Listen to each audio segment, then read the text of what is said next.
তাহলে তাকেও এই বিদ্রোহের অ্যাকমপ্লিস হিসাবে ধারণা করে নেওয়া হবে এবং সেও ইকুয়ালি পানিশেবল একটা অফেন্স করেছে বলে আমরা ধরে নিয়ে থাকি। সবচাইতে বিস্ময়ের সাথে আমরা লক্ষ্য করলাম যে সেনাবাহিনী হত্যাকাণ্ড ঘটার পর সেনাবাহিনীর সদস্য সাজোয়া জাহান সহ অতি অল্প সময়ের মধ্যেই বিডিআর এর ওয়ালের বাইরে অবস্থান নেওয়ার পর যখন তারা এই বিদ্রোহ দমন করার জন্য মিলিটারি অ্যাকশনে যাবে, এ সময় সেনাবাহিনী প্রধান মইনুল আহমেদ এবং ব্রিগেড কমান্ডার 46 ব্রিগেড তারা কোনো ধরনের অপারেশন চালাতে এই বাহিনীকে নিষেধ করেন। এই হত্যাকাণ্ডের পর প্রধানমন্ত্রীর কর্মকাণ্ড অত্যন্ত রহস্যজনক। সেনাবাহিনী যাতে কোনো ধরনের অ্যাকশনে না যায়, তিনি সেনাবাহিনী প্রধান, বিমান বাহিনী প্রধান, নৌবাহিনী প্রধান তাদেরকে যমুনাতে তার অফিসের কাছে একটি কক্ষে বসিয়ে রেখেছেন। কোনো কাজ নেই, তাদের সাথে আলাপ আলোচনাও নাই। যে ক্রুশিয়াল টাইমে অপারেশন করলে প্রাণসমূহ রক্ষা করা যেত, এইভাবে তিনি উদ্দেশ্যমূলকভাবে এটিকে নষ্ট করেন। এই হত্যাকাণ্ড যারা ঘটিয়েছে তারা প্রথম দিকে কিছুটা আতঙ্কিত ছিল সেনা অভিযানের ভয়ে, কিন্তু প্রধানমন্ত্রী শেখ হাসিনা যখন তাদেরকে যমুনাতে ডাকেন, ডেকে শেরাটন থেকে খাবার দিয়ে আপ্যায়ন করেন এবং সাথে সাথে অতি অল্প সময়ের মধ্যে একটা সাধারণ ক্ষমা ঘোষণা করেন এবং পৃথিবীর ইতিহাসে যেটি নাই, ডিএডি তৌহিদ যিনি একজন জেসিও, তাকে একবারে মেজর জেনারেল পদোন্নতি দিয়ে তাকে বিডিআর বাহিনীর মহাপরিচালক হিসেবে নিয়োগ দেন। অবিশ্বাস্য কর্মকাণ্ড। একজন সুবেদারকে মুহূর্তের মধ্যে মেজর জেনারেল পদে পদোন্নতি দিয়ে একটা বাহিনী প্রদান করে দেওয়া হলো এবং তাদের সাথে যে আচার আচরণ করা হয়েছে এতে বোঝাই যায় যে এই হত্যাকাণ্ডটি একটি সুপরিকল্পিত সরকারি দল শেখ হাসিনা এবং আওয়ামী লীগ নেতৃবৃন্দের যোগসাজশেই এটি সম্পন্ন হয়েছিল। 22 ফেব্রুয়ারি তারিখে আওয়ামী লীগ নেতা ওয়ার্ড কাউন্সিলর তোরাব আলীর বাসায় এই সেনা বিডিআর কর্মকর্তাদের, বিডিআর সৈনিকদের সাথে আওয়ামী লীগের শীর্ষ পর্যায়ের নেতৃবৃন্দের একটি বৈঠক হয়। সেই বৈঠকেই আমরা জানতে পেরেছি পরবর্তীকালে যে এখানে এই বিদ্রোহটি কিভাবে সংগঠিত হবে, কিভাবে হত্যাকাণ্ড চালানো হবে, কিভাবে লাশ গুম করা হবে, সকল পরিকল্পনা এই মিটিংয়ে আওয়ামী লীগের এই সভায় স্থির করা হয়।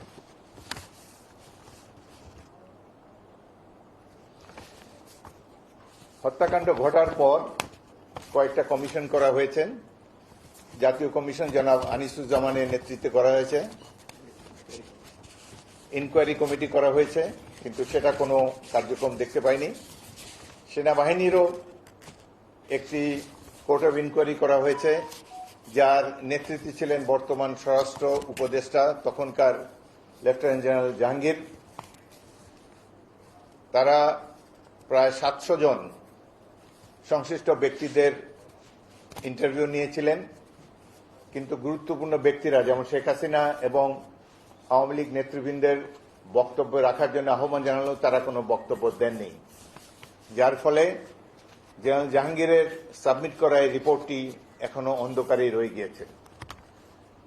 বিগত 14টি বছর ধরে আমরা যারা বিএনপি নেতৃবৃন্দ, সাধারণ মানুষ, প্রাক্তন সৈনিকবৃন্দ, আমরা 25 ফেব্রুয়ারি তারিখে সেনানিবাসের গোরস্থানে গিয়ে প্রতি বছর কবর জিয়ারত করেছি এবং সাংবাদিক সম্মেলনে আমরা এই আশা ব্যক্ত করেছিলাম যে এই হত্যাকাণ্ডের প্রকৃত বিচার হবে এবং যে সকল রিপোর্ট জনগণ জানে না সে সম্পর্কেও আলোকপাত করা হবে। কিন্তু এত বছর ধরে আমাদের সেই প্রত্যাশা বিফলে গিয়েছে। আওয়ামী লীগের সরকার, বিনা ভোটে গঠিত সরকার, নৈশ ভোটের সরকার, তারা এই বিডিআর হত্যাকাণ্ডের সুষ্ঠু পরিণতিতে গমন করার জন্য কোনো ধরনের কোনো পদক্ষেপ তারা গ্রহণ করে নেই। আজকে এতদিন পর আল্লাহর রহমতে আবার সেই সুযোগ এসেছে।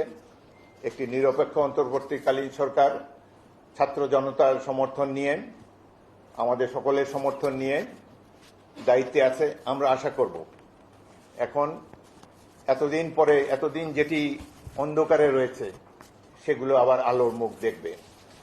জেনারেল জাহাঙ্গীর নিজে যে তদন্ত কমিটির প্রধান ছিলেন, যেটি প্রকাশ করা যায়নি, তিনি এটি পূর্ণাঙ্গ রূপে আবার প্রকাশ করবেন, যাতে করে এই হত্যাকাণ্ডের পূর্বপর সকল সংশ্লিষ্ট ঘটনাগুলোর সাথে উপর আলোকপাত করা হবে।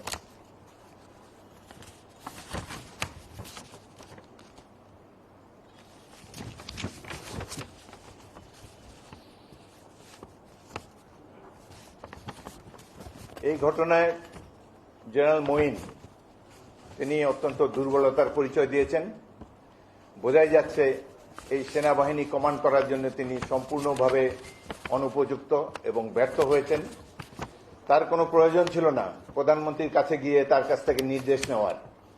সেনাবাহিনীর MBML স্পষ্টভাবে বলেছে বিদ্রোহ কিভাবে দমন করতে হবে। এই বিদ্রোহ দমন করার জন্য সেনাবাহিনী প্রধানের কারো কাছ থেকে নির্দেশ গ্রহণ করার কোনো প্রয়োজন ছিল না, কিন্তু তিনি ইচ্ছাকৃতভাবে কিংবা আওয়ামী লীগ সরকারের উচ্চপদস্থ ব্যক্তিবর্গের প্ররোচনায় এই অফিসারদেরকে রক্ষা করার জন্য তিনি যাননি এবং এই হত্যাকাণ্ডের দায় তিনিও এড়াতে পারেন না, যেমন এড়াতে পারেন না প্রধানমন্ত্রী শেখ হাসিনা এবং আওয়ামী লীগ নেতৃবৃন্দ। বাংলাদেশ সেনাবাহিনীর মনোবল ধ্বংস করে দেবার জন্যই এই ধরনের নারকীয় হত্যাযজ্ঞ সংগঠিত হয়েছিল, একথা বলাই বাহুল্য। এই হত্যাকাণ্ডের পরের দিন 28শে ফেব্রুয়ারি তারিখে যেহেতু সেনাবাহিনীর অভ্যন্তরে অফিসারদের মধ্যে ক্ষোভ ক্রমশ ধূমায়িত হয়ে উঠছিল, ক্রোধে ফেটে পড়ছিল সেনাবাহিনীর সদস্যবৃন্দ, এতজন সেনা কর্মকর্তার হত্যাকাণ্ড তো একটি বিরল ঘটনা। এদেরকে শান্ত করার জন্যই তৎকালীন অবৈধ প্রধানমন্ত্রী শেখ হাসিনা সেনাকুঞ্জে সকল অফিসারদেরকে নিয়ে একটি বৈঠক করেন। সেখানে সকল ধরনের সেনা কর্মকর্তা বৃন্দ এই হত্যাকাণ্ডের বিচার দাবি করেন এবং কেন এই ধরনের হত্যাকাণ্ড হলো, কেন তাদেরকে রক্ষা করা গেল না, এই সম্পর্কে প্রধানমন্ত্রী এবং সেনাপ্রধানের কাছ থেকে কৈফিয়ত দাবি করেন। এর ভিডিও আপনারা অনেকেই দেখেছেন, আমরাও দেখেছি। পরবর্তীকালে এখানে যারা ভোকাল ছিলেন সেই সব কর্মকর্তা প্রায় 50-60 জন অফিসারকে বাধ্যতামূলক অবসর দেওয়া হয় এবং তারা পরবর্তীকালে নানান ধরনের নিগ্রহের শিকার হন। আমরা আশা করব যেই তদন্ত কমিটি পুনর্বিচার এবং পুনঃতদন্তের জন্য দায়িত্ব নিয়েছেন বর্তমান অন্তর্বর্তী সরকারের আমলে, তারা এই কর্মকর্তাদের সাথে প্রয়োজনীয় আলাপ আলোচনা করে তাদেরকে আবার সেনাবাহিনীতে পুনর্বহাল করবেন। এই হত্যাকাণ্ডের সাথে যে বিদেশি ষড়যন্ত্র জড়িত, এটি বাংলাদেশের প্রত্যেকটি নাগরিক মনে করে। আওয়ামী লীগ সরকারের কর্মকাণ্ডে, এই এত বছরের কর্মকাণ্ডে প্রমাণিত হয়েছে যে এক তো তারা নির্বাচিত জনগণের প্রতিনিধিত্ব নয়, তারা প্রতিবেশী রাষ্ট্রের আজ্ঞাবহ একটি প্রতিষ্ঠান। তাদের একমাত্র কাজ হল প্রতিবেশীকে সার্ভিস দেওয়া, বাংলাদেশের ভূখণ্ড এবং বাংলাদেশের সকল রাষ্ট্রীয় সম্পদ প্রতিবেশী রাষ্ট্রকে সহায়তা করার জন্যই। আমাদের স্বাধীনতা সার্বভৌমত্বকে চরমভাবে লঙ্ঘন করেছে এই স্বৈরাচারী শেখ হাসিনার সরকার। আমরা দেখতে চাই যে বর্তমান সরকার যেভাবে এই তদন্ত এবং পুনর্বিচারের উদ্যোগ গ্রহণ করেছে, এটি যাতে সঠিকভাবে কার্যক্রম পরিচালনা করতে পারে।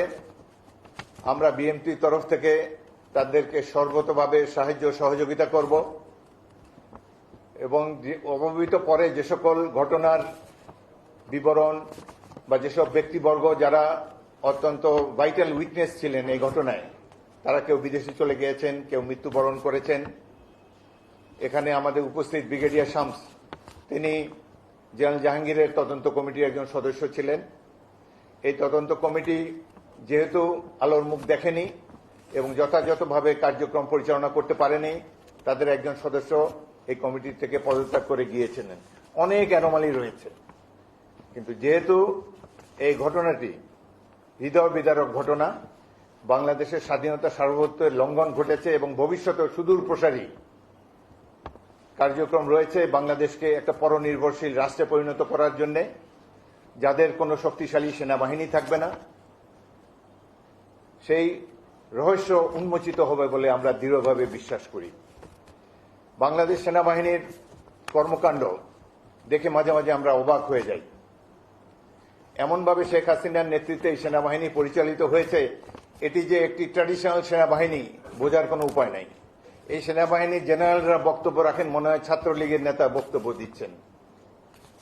1971 সালে আমরা ইস্ট বেঙ্গল রেজিমেন্টের কয়েকজন অফিসার মিলে শহীদ রাষ্ট্রপতি জিয়াউর রহমানের ডাকে সাড়া দিয়ে বাংলাদেশ সেনাবাহিনী গড়ে তুলেছিলাম।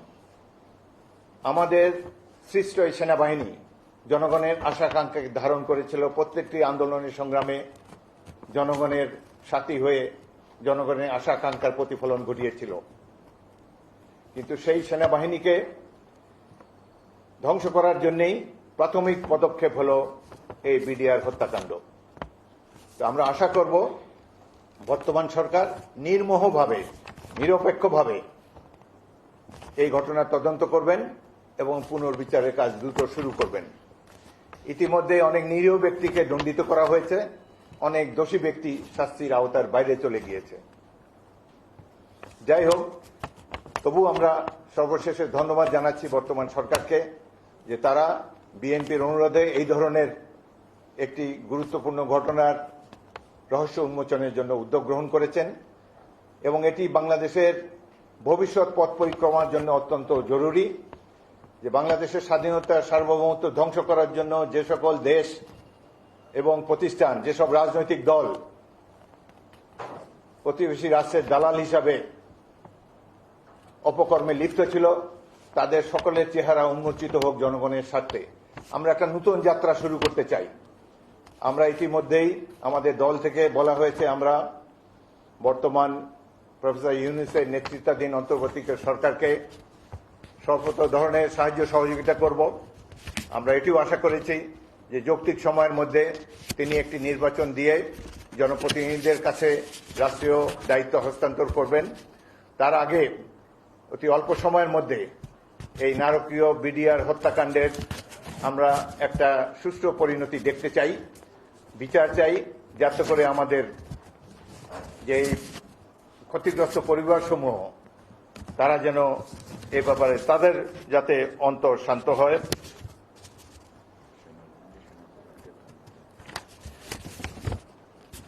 আমরা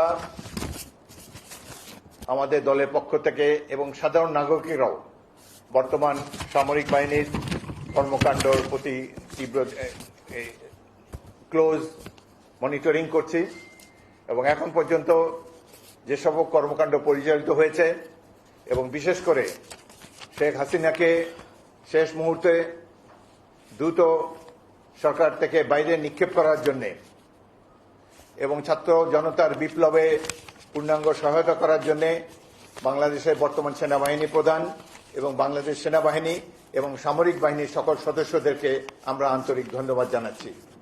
আপনাদের সবাইকে অসংখ্য ধন্যবাদ। 2-3টা প্রশ্ন নেব, প্লিজ শুট।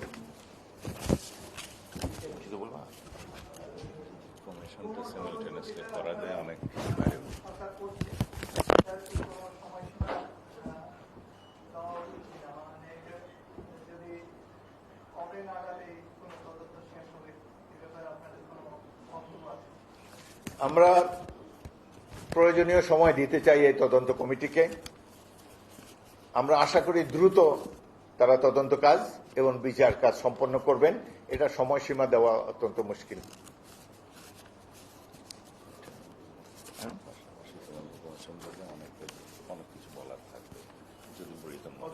আর একটি তদন্ত আমরা আমাদের চিঠিতে একটা তদন্ত কমিশন স্থাপন করার জন্য অনুরোধ করেছিলাম। একটা তদন্ত কমিটি যদি তারা করে এবং বিশেষ ট্রাইব্যুনালের বিচার করে তাহলে দ্রুত এই সমস্যাটির সমাধান হবে বলে আমরা আশা করি। জি বলেন।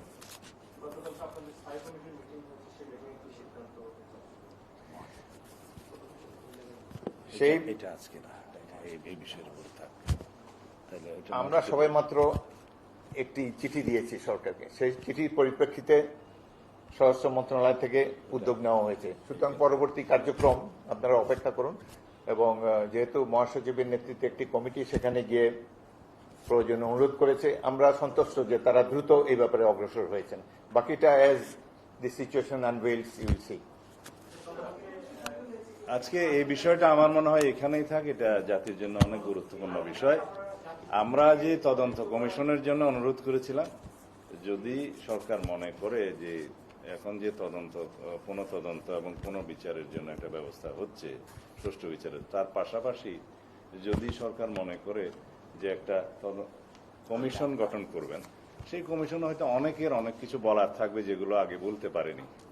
আমরা আজকে এই বিষয়টার উপরে থাকি, যেটা হাফিজ ভাই বললেন, অন্য বিষয়টা মহাসচিব সাহেব পরে বলবেন। একটু আমরা তো বারবার আমরা দেখছি যে বিএনপির পক্ষ থেকে বারবার একটা কথা বলা হচ্ছে যে এখনো এই সরকারের মধ্যে প্রশাসনের মধ্যে আজকে এই বিষয়টার মধ্যে থাক, এটা জাতির জন্য অনেক গুরুত্বপূর্ণ বিষয়। ওই সময় মহাসচিব সাহেব পরে বলবেন এগুলো, আশা করি।